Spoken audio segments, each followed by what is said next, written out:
Welcome to my YouTube channel. વિદ્યાર્થી મિત્રો, આજે આપણે ધોરણ 9 પ્રથમ પરીક્ષાની જે અસાઇનમેન્ટ આવી છે એમાં વિભાગ બીમાં પ્રકરણ નંબર 5 જોઈશું. આપેલ આકૃતિમાં જો AC બરાબર BD હોય તો સાબિત કરો કે AB બરાબર CD થાય. હવે આપેલ આકૃતિ છે એમાં શું કીધું છે? આ AC એને બરાબર BD હોય તો સાબિત કરો કે AB બરાબર CD થાય. તો ચાલો પહેલાં તો આપણે જોઈએ AC અને BD શું આપેલું છે, સરખું આપેલું છે. લખીએ અહીંયા AC જે પક્ષમાં આપેલું બરાબર BD. હવે તમે જોશો આ AC છે કઈ બે રેખાખંડથી બને છે? AB અને BC. તો AC ની જગ્યાએ લખી શકીએ AB વત્તા BC. એવી રીતે આ BD છે, આ BD છે એ કેનાથી બને છે? BC અને CD બને છે ને, BC અને CD, BC વત્તા CD. હવે જો અહીંયા BC BC શું થઈ જાય? કટ થઈ જાય. તો શું બચ્યું? AB બરાબર CD, જે તમારે સાબિત કરવાનું હતું. સાવ સિમ્પલ સાદો દાખલો છે. અથવા તો એમ લખી શકો સ્વયંસિદ્ધ સત્ય 3 પરથી સરખામાંથી સરખું બાદ કરતા સરખું મળે. સ્વયં સિદ્ધ સત્ય 3 પરથી સરખામાંથી સરખું બાદ કરતા સરખું મળે. જો આ ખબર ના પડે સિમ્પલ આપણે 2 હોય આ બાજુ આવશે માઇનસ થઈ જતા, તો 2 સેમ હોય તો બરાબરની બંને બાજુ સેમ હોય તો એ ઉડી જાય. આટલો નાનો દાખલો છે. જોઈએ હવે દાખલા નંબર 2. શું કીધું છે? આપેલ આકૃતિમાં C એ AB નું મધ્યબિંદુ તથા D એ AC નું મધ્યબિંદુ હોય તો સાબિત કરો કે AC નું આવશે. CA સાબિત કરો કે AD 1/4 AB થાય. તો અહીંયા લખીએ D એ AC નું છે તો લખીએ D એ AC નું મધ્યબિંદુ છે. D એ AC હોય તમારે એનું મધ્યબિંદુ છે. D એ AC નું મધ્યબિંદુ છે. તો આખું AC છે એ કેનાથી બનેલું છે? AD બરાબર DC થાય ને, મધ્યબિંદુ એટલે 2 સરખા ભાગમાં કરે. તો આપણે લખીએ AD બરાબર CD અથવા તો DC. AD બરાબર DC અથવા તો CD બંને કીધું છે. D એ AC નું મધ્યબિંદુ છે.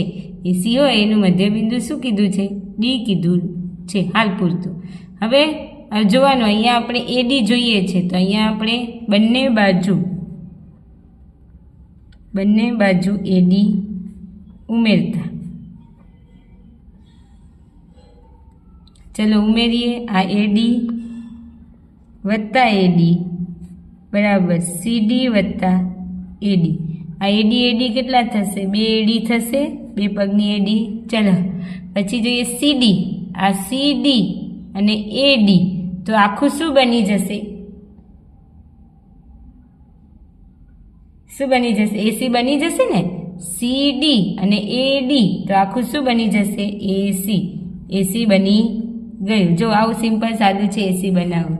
મજાક. ચલો હવે જોઈએ C એ BD નું મધ્યબિંદુ છે. શું કીધું? C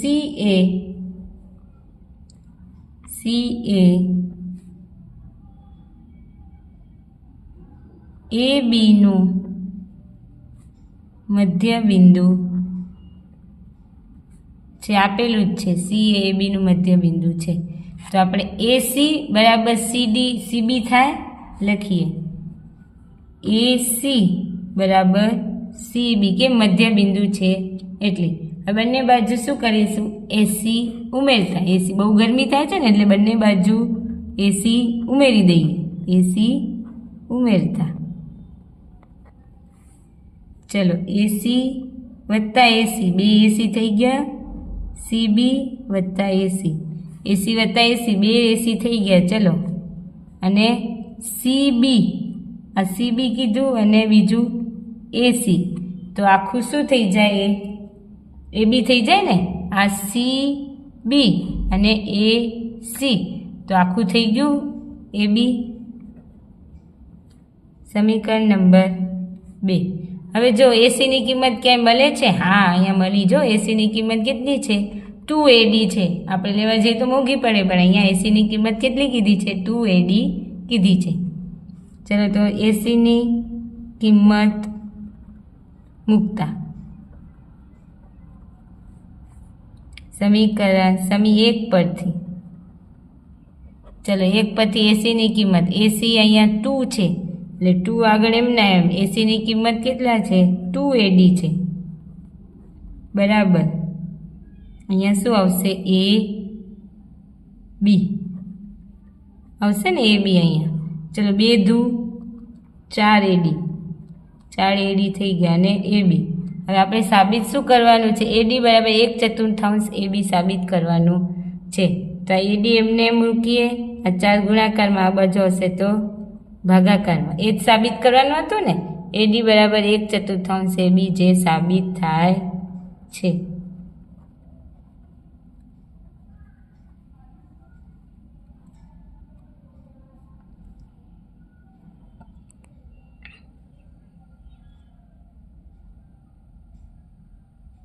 ચલો, હવે જોઈએ દાખલા નંબર 3.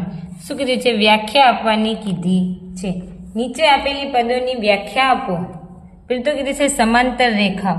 તો આપણે ખબર છે એક જ સમતલમાં આવેલી બે ભિન્ન રેખાઓ કે જે એકબીજાને ક્યારે છેદે નહીં, તેમના વચ્ચેનું અંતર પણ કેવું હોય? સમાન હોય. તો એમને શું કહેવામાં આવે? સમાંતર રેખા. તમને બધાને ખબર છે. જો તમને આને ડિટેલમાં વિડીયો જોવો હોય તો મારા ચેનલ ઉપર આ બધી વ્યાખ્યાઓ તમને મળી જશે. પ્રકરણ નંબર 5માં શું કીધું? બે સમાંતર રેખાઓ, સમતલમાં આવેલી બે ભિન્ન રેખાઓ કે જે એકબીજાને ક્યારે છેદશે નહીં, અને તેમનું વચ્ચેનું અંતર, આ અંતર બી કેવું હોય? સમાન હોય. તો તેને શું કહેવામાં આવે? સમાંતર રેખા. વિદ્યાર્થી મિત્રો, આમાંથી તમને કોઈ વ્યાખ્યા તો પૂછાશે જ. આ 4 વ્યાખ્યામાંથી ચારે 4 વ્યાખ્યામાંથી 2 વ્યાખ્યા તો પૂછાશે, એટલે 4 વ્યાખ્યા કરી લેજો.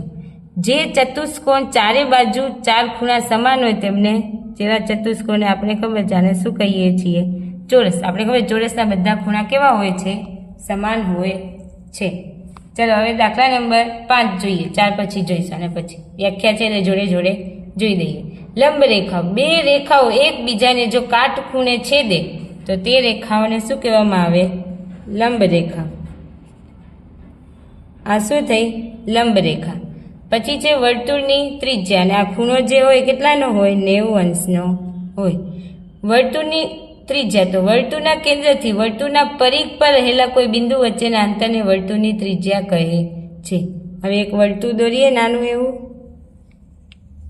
વર્તુળના કેન્દ્ર, આ એનું કેન્દ્ર અને આ એનું શું થયું? પરિઘ.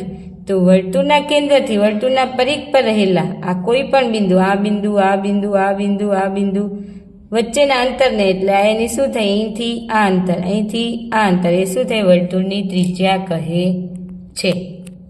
ચલો, હવે જોઈએ દાખલા નંબર 4. શું કીધું છે? જો એસી બરાબર બીસી થાય તેવું બિંદુ સી, એસી બરાબર બીસી અથવા તો સીબી, એટલે બંને વચ્ચેનું એક બિંદુ સી લો. એ અને બી વચ્ચે હોય તો બિંદુ સી એ અને બીની વચ્ચે હોય તો સાબિત કરો કે એસી બરાબર 1/2 એ બી થાય. એટલે આખું છે આના અડધું છે અને આ બીજું અડધું. આ એસી છે એ આખા કરતાં કેવું થાય? અડધું થાય. આકૃતિ દોરી અને સ્પષ્ટ કરો. તો આપણે આકૃતિ દોરી દીધી.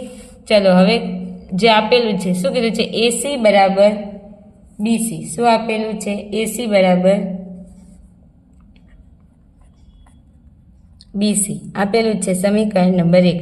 હવે આખી છે રેખા એ બી, એ કેનાથી બનેલી છે? એસીથી બનેલી છે અને બીજી બીસીથી છે ને, એસી અને બીસી અથવા તો સીબી.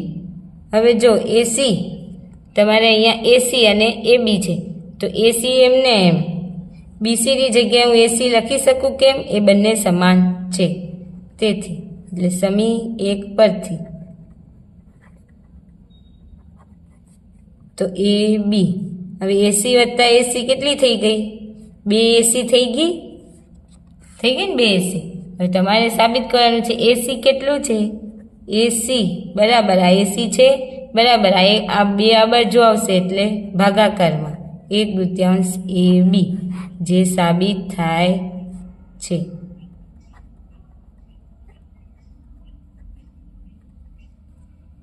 સિમ્પલ સાદો દાખલો છે વિદ્યાર્થી મિત્રો.